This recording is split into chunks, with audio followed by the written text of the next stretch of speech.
क्यों चंद्रयान 3 को अमेरिका के नील आर्मस्ट्रांग के पहले कदम के साथ कंपेयर किया जा रहा है? क्यों नासा और इसरो को कंपेयर किया जा रहा है? क्यों लोग कह रहे हैं कि नासा ज्यादा सक्षम है और कुछ लोग कह रहे हैं कि इसरो ज्यादा पावरफुल है? क्यों नासा के पास 50 साल पहले जो टेक्नोलॉजी थी वो भारत के पास आज भी नहीं है?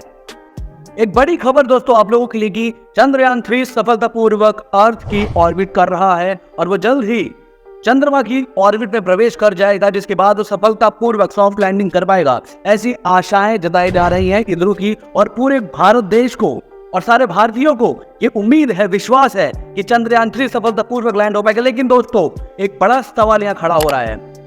सबको मालूम है कि 23-24 अगस्त के आसपास वो सॉफ्ट लैंड करके इतिहास रच देगा पूरी दुनिया भर में, क्योंकि वो ऐसी जगह पे लैंड करेगा जो अभी तक पूरी तरह अनएक्सप्लोर्ड है। यानी कि चंद्रमा का वो हिस्सा जहाँ पे आज तक ना कोई गया है, ना उसकी तस्वीरें आई हैं। लेकिन हमारे चंद्रयान 1 ने कई सालों पहले ही वहां पे पानी की खोज कर दी थी, वहां पे पानी ढूंढ के लाया था और उसी के बाद चंद्रयान 2 चंद्रयान 3 हुआ है। लेकिन जो बड़ा सवाल है वो ये है दोस्तों, क्या इसरो इतना सक्षम है कि उसकी तस्वीरें दिखा पाएगा सारी दुनिया को? जी हाँ दोस्तों, इसरो के पास वो टेक्नोलॉजी है या नहीं जो कि नासा के पास 1969 में थी, जिसकी वजह से उसने चांद पे इंसान के कदम रखने की तस्वीरें वीडियो लाइव टेलीकास्ट की थी पूरी दुनिया में और सारी दुनिया में उनका परचम लहराया था। पूरी दुनिया ने देखा था कि हाँ, नील आर्मस्ट्रांग पहला व्यक्ति है जिसने पहला कदम रखा है चंद्रमा के ऊपर। दोस्तों सवाल खड़े होते हैं कई सारे। क्या नासा के पास टेक्नोलॉजी 54 इयर्स पहले थी, क्या आज भारत के पास है? क्योंकि भारत का इसरो बहुत सक्षम है कई सारी चीजों में, लेकिन क्या ये टेक्नोलॉजी है या नहीं?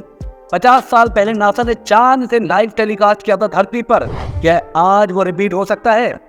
चंद्रयान 3 ने अगर वो कर दिया तो सारी दुनिया में उसकी टीआरपी बढ़ जाएगी। यानी कि भारत के हर न्यूज चैनल पे वो चलेगा, हर यूट्यूब चैनल पे चलेगा, हर इंस्टाग्राम ट्विटर पे वही चल रहा होगा, क्योंकि वो लाइव टेलीकास्ट करेगा और सारे भारतीयों को गर्व है अपने इसरो के साइंटिस्ट के ऊपर, के सिवन जैसे और अब्दुल कलाम जी जैसे महान साइंटिस्ट के ऊपर जिन्होंने इतनी मिसाइल्स बना दी। अब्दुल कलाम जी को कहा जाता था कि वो मिसाइल मैन है, इतने सक्षम है, इतने केपेबल है, उनको दिमाग इतना तेज था। और वैसे ही के सिवन जो कि पूर्व चीफ रहे हैं इसरो के, उन्हें कहा जाता है रॉकेट मैन, जो कि आम बेच कर इसरो के चीफ बन गए थे। कितने गरीब थे, बहुत गरीब थे दोस्तों। लास्ट वीडियो देखना अगर आपने नहीं देखी है।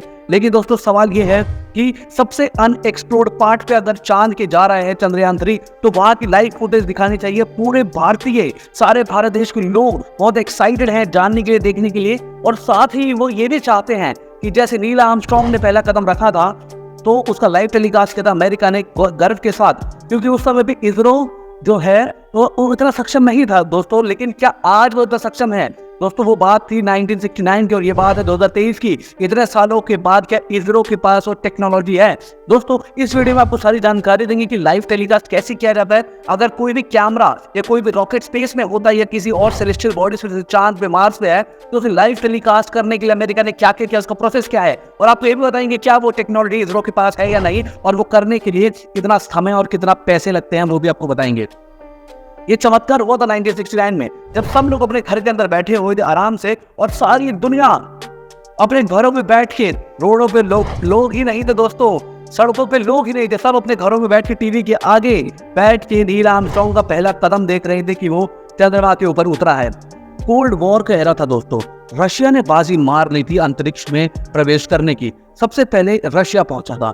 अमेरिका और रशिया के बीच में हमेशा से युद्ध रहा है, कोल्ड वॉर रहा है, यानी कि वो हमेशा एक दूसरे से कंपटीशन में रहते थे, चाहे वो हथियारों को लेके हो, चाहे वो टेक्नोलॉजी को लेके हो, चाहे वो टीवी, रेडियो, इंटरनेट की बात हो, या फिर वो स्पेस में जाने की बात हो।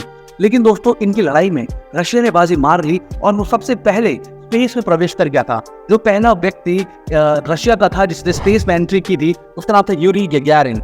वो वॉस्टॉक 1 नाम की यान में बैठ के अंतरिक्ष में गया था और सफलतापूर्वक वहां चला गया था, और अमेरिका पीछे रह गया था। दोस्तों अमेरिका बहुत जल रहा था रशिया से, वो दोनों ही आपस में एक दूसरे जलते हैं। इनकी एक बहुत अलग इतिहास है जो आपको बताएंगे कभी और। लेकिन दोस्तों तब रशिया की आगे निकलने की वजह से अमेरिका शक पका गया कि ये आगे कैसे निकल गया, तो मेरा कॉम्पिटिटर है, क्योंकि वर्ल्ड का एक ही सुपर पावर हो सकता है। और उस समय की बात है 1950s की 60s की, जब वर्ल्ड वॉर खत्म हुए थे, तब रशिया और अमेरिका के बीच ये कॉम्पिटिशन था कि कौन सुपर पावर है, कौन सबसे ज्यादा पावरफुल है। दोनों एटम बॉम्ब, एक ने एटम बॉम्ब बनाया, दूसरे ने बना लिया, न्यूक्लियर बॉम्ब बनाया, दूसरे ने बना लिया, सबमरीन बनाई, दूसरे ने बना ली, एक दूसरे के ऊपर स्पाई भेज रहे हैं, एक दूसरे से लड़ाई कर रहे हैं। किसी देश पे अगर अमेरिका ने हमला किया तो रशिया बीच में कूद गया, रशिया ने कहीं पे कब्जा किया तो वहाँ अमेरिका बीच में कूद के, लेकिन दोस्तों इंडिया की दोनों के साथ अच्छे रिलेशन थे। दोस्तों विश्वास कैसे करेगी दुनिया अगर नील आर्मस्ट्रांग पहुंचा? अमेरिका के दिमाग में सवाल था, क्योंकि जब रशिया ने भेजा तो सारी दुनिया में उसका नाम हो गया। तब अमेरिका ने कहा अब इसने तो स्पेस में भेजा, मैं चांद पे भेज के दिखाऊंगा। चांद पे जब उसने रॉकेट भेजा तब उसने ये सोचा कि अगर मैं भेज दूंगा, कोल्ड वॉर का एरा है, वैसे प्रोपेगेंडा बहुत चलता रहता है, लड़ाई है, न्यूज है, ये है वो है, तो लोग विश्वास कैसे करेंगे, तो हम लाइव टेलीकास्ट करेंगे। कई लोग कहते थे कि ये झूठ है, ये अभी भी ये कॉन्स्पिरेसी थ्योरीज है, कई लोग मानते हैं कि ये झूठ है, लेकिन असल में ऐसा नहीं है। आपने कई सारी वीडियोस में देखा होगा जो ये झूठ फैलाते हैं कि ये जो था नील आर्मस्ट्रांग ने पहला कदम नहीं रखा था, अभी तक चांद पे इंसान पहुंच ही नहीं पाया है, तो वो सब स्टूडियो में शूट किया था, लेकिन दोस्तों ये झूठ है, असल में उन्होंने किया था। अब उस समय पे इतनी टेक्नोलॉजी थी नहीं, टीवी इतने एडवांस नहीं थे, कैमरा एडवांस नहीं थे, कैसे करें, बहुत बड़ा सवाल था। नासा के साइंटिस्ट टकरा गए, ट्रैकिंग और टेलीमेट्री सेंटर को बुलाया नासा ने और बोला, अपने इस डिपार्टमेंट को बोला कि ये जिम्मा आपका है, आप ये ट्रैक करेंगे रॉकेट को और आप ही सिग्नल्स को लाएंगे वीडियो और ऑडियो की फॉर्म में, जो भी नील आर्मस्ट्रांग वहाँ पे करेंगे। सिग्नल रिसीव करने का जिम्मा इनको दिया गया। इंडिया के लिए ये काम इस ट्रैक कर दिया ISTRAC करता है, और जो कि बैंगलोर में स्थित है, और यही काम नासा भी करती है, हर स्पेस रिसर्च ऑर्गेनाइजेशन करती है। नासा ने जिम्मा दिया इसे कि वॉइस और वीडियो कैसे आएगी। तब बनाया दोस्तों इंटरनेट नहीं था, और आज के जमाने की टेक्नोलॉजी तो थी नहीं, इंटरनेट में नहीं था। 1969 में एक बहुत बड़ा इन्वेंटर था जिसका नाम था वेस्टिंगहाउस, उनकी बहुत बड़ी कंपनी थी कैमरास गैजेट्स बनाने की। उसको बोला गया कि भाई तो एक ऐसा कैमरा बना जो कि 7 वॉट के पावर के ऊपर वो कैमरा चल सके और लो लाइट कंडीशन में भी काम कर सके, क्योंकि चंद्रमा पे बना दे रहा है, इतनी सूरज की रोशनी नहीं है। कम बिट रेट का कैमरा बना ताकि वो सिग्नल को ला सके पृथ्वी तक। उसने दोस्तों पहले क्या होता था, टीवीज में आप देखेंगे ब्लैक एंड व्हाइट में तो स्कैन लाइंस आती थी जो कि इतनी तेज मूव करती थी कि उसमें इमेज फॉर्म होती थी। तो उस जमाने में 525 स्कैन लाइंस होती थी और 24 फ्रेम पर सेकंड होता था। तब इन्वेंटर वेस्टिंगहाउस की कंपनी को बोला गया कि आप 525 स्कैन लाइंस है उसको 325 कर दीजिए और 24 फ्रेम पर सेकंड को 10 फ्रेम पर सेकंड कर दीजिए, तब होगा। तो दोस्तों उसने कमाल कर दिखाया, वेस्टिंगहाउस ने ऐसा बना दिया।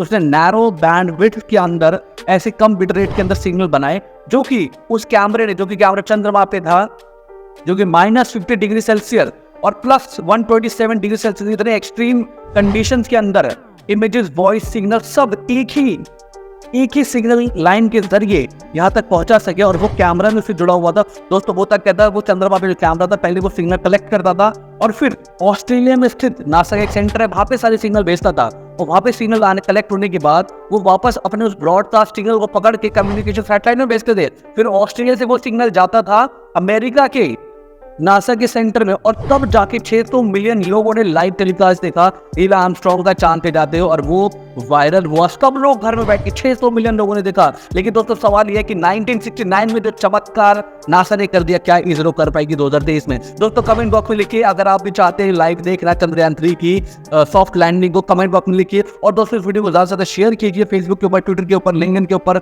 और इंस्टाग्राम के ऊपर, व्हाट्सएप के ऊपर, सारी दुनिया को बता दीजिए कि वो टेक्नोलॉजी क्या थी और हमारा भारत कितना सक्षम है। फिर मिलेंगे नेक्स्ट वीडियो में, तब तक के लिए अलविदा। जय हिंद दोस्तों।